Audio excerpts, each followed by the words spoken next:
Ողջույն, երկու օր է խորհրդանում քննարկվում է կառավարության ծրագրի կատարողականը։ Սա ավելի շատ իհարկե չկատարողական է, բայց ինչպես որ սրանց պարագայում հաճախ է լինում, տապալումներով հպարտ են, ու դա իրենց համար փայլուն հաղթանակ է։ Ծրագիրը տապալվել է նախաբանից սկսած, ոչ թե ինչ որ բան չեն հասցրել անել, այլ առաջին տողից ձախ հողելով գնացել են։ Հենց նախաբանում գրված է. Հայաստանի արտաքին անվտանգության, ինքնիշխանության, տարածքային ամբողջականության պաշտպանությունը, Լեռնային Ղարաբաղի հիմնախնդրի արդարացի լուծումը շարունակում են մնալ առաջնային։ Իրականում ինքնիշխանությունը եւ տարածքային ամբողջականությունը խախտված են, Ղարաբաղն էլ տվել են։ Դա էր արդարացի լուծում ըստ Նիկոլի։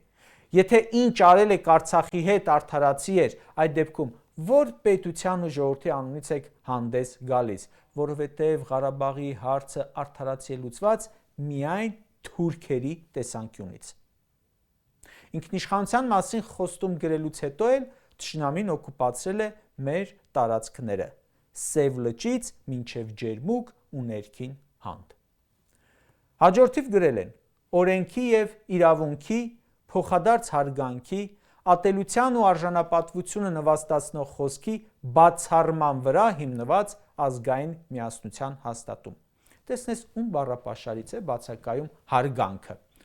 ում խոսքն է լեցուն ատելությամբ, նվաստացնող խոսքով։ Այդ մարդը Հայաստանում ատելության սիմվոլն է դարձել։ Խոսքը եւ իր բառապաշարի մասին է, եւ իր նկատմամբ հանրային տրամադրությունների։ Գրել են. Հայաստանի պետական սահմանների այն հատվածների պահպանությունը, որն այժմ իրականացվում է Հայաստանի զինված ուժերը, կիրականացնեն սահմանապահ զորքերը, իսկ բանակը կզբաղվի մարտական պատրաստվածության, մարտունակության բարձրացման հարցերով։ 5 տարի առաջ են սա գրել։ Հիմա եկել է հաշիվ տալու պահը։ Պետական սահմանին սահմանապահ զորքեր են հիմա կանգնած։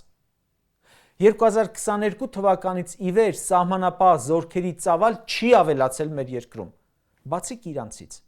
Այսինքն, սա էլ է տապալվել։ Այդ ծրագրում գրել են հայ-ռուսական ռազմավարական դաշինքի մասին, հապկում ակտիվ ներգրավման մասին։ Այսօր Հայաստանը ոչ միայն սառեցրել է իր մասնակցությունը հապկում, այլև անընդհատ հայտարարում է այնտեղից դուրս գալու մտադրության մասին։ Հայ-ռուսական ռազմավարական դաշինքից ինչ է մնացել։ Արդեն ուղիղ առճակատման են գնում, երկրում անվտանգային, սոցիալ-տնտեսական եւ այլ առումներով խոստանալով անխուսափելի քաոս։ Ամեն օր հայկական բիզնեսը սպասում է, թե երբ են սկսելու իրենց արգելափակել։ Ժորժան, կառավարության ծրագիրը տապալել են նախաբանից սկսած, կրկնում եմ։ Ապա շրջափակում են խոստացել։ Ինչ, բերել են։ Հայ-ադրբեջանական սահմանը փակ չէ, իսկ հայ-թուրքական սահմանը դա էլ է փակ, չէ։ Այսինքն կատարողականը այստեղ եւս 0 է։ Դե ասում է թրիփը կբացվի, գործընթացն արագանում է։ Էլի հեքիաթ է։ Իրան, ԱՄՆ, Իսրայել պատերազմը թաղեց այդ Թրամփի ուղին։ Դա օրակարգից թռել է դուրս։ Բայց իրենց ծրագրում ապաշրջափակման մասին մի աբսուրդ էլ կա։ Գրել են. ապաշրջափակումը չի կարող տեղի ունենալ Հայաստանի ու Արցախի անվտանգային եւ կենսական շահերի հաշվին։ Պատկերացնում եք, մեր բոլոր կենսական շահերը զիջել են, Արցախը հանձնել են, բայց ապաշրջափակումն էլ չկա։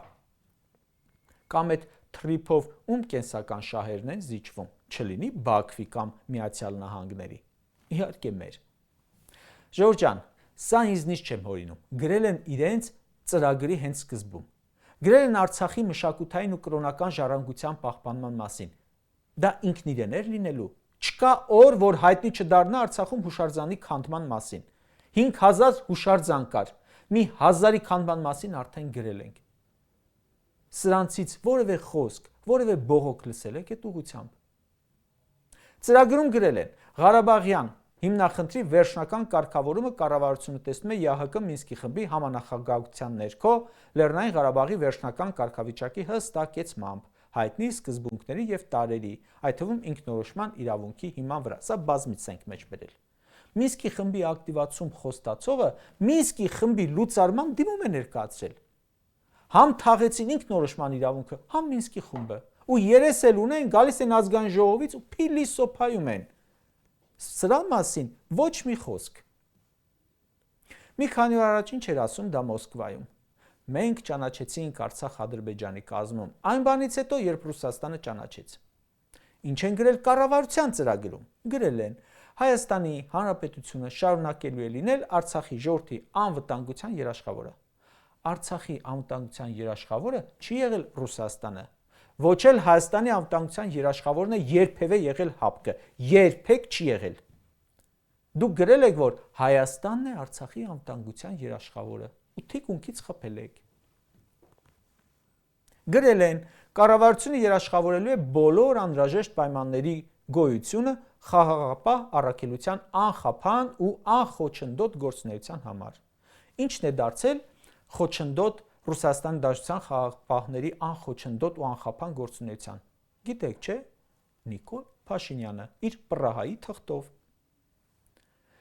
Այս սաղ թողել են մի կողմ, խորհրդարանի ամբիոնից խոսում են ասֆալտի մասին, մի հատ լուկի կապարիչ են փոխում, համ կառավարությունում են հայտարարում, համ խորհրդարանում են հայտարարում, համ էլ գովազդներ են սարքել, դրել են քաղաքի ստոլբեկին։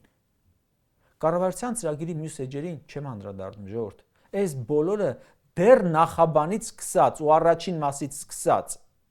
որը կատարել է իդեպ ամենահեշտն էր, այդ բոլորը ձախողել են։ Ոյ ինչից եք խոսում։ Կարճ ասած, Հայաստանի Հանրապետության կառավարության 2021-26 թվականների ծրագիրը այսօր արդեն քրեական գործի հատոր է, որտեղ ամրագրված են այն բոլոր կետերը, որոնցով այս իշխանությունը խաբել է ժողովրդին։ Կամ մեկ դրույթ, որը իրենք իրագործել են անխափան պետության հետևողական քանդումը, բայց սա էլ ծրագրում չէին գրել։ Այս փաստաթուղթը պետք է լիներ պետության զարգացման ուղենիշ, բայց դարձել է քաղաքական խաբեության, տոտալ տապալման ապացույց։ Սա համազգային աղետի ծրագիր է, բայց քանի որ այս չկատարողականի հեղինակները անպատիժ են եւ շարունակում են հպարտանալ իրենց ձախողումներով, մեր երկրում 100%-ով իրագործվող միակ կետը մնալու է հայրենիքի անվերջանալի հանձնումը։ ՔՊ-ն ունի եւս մեկ համազգային աղետի ծրագիր, եթե ընտրվի։ Իդեպ, ես այս ծրագրից խոսելիս մի քանի անգամ ասացի Հայաստանի Հանրապետության կառավարության ծրագիր։ Կարծում եմ, սխալ թույլտվեցի։ Այս կառավարությունը ինչ գործ ունի Հայաստանի Հանրապետության հետ։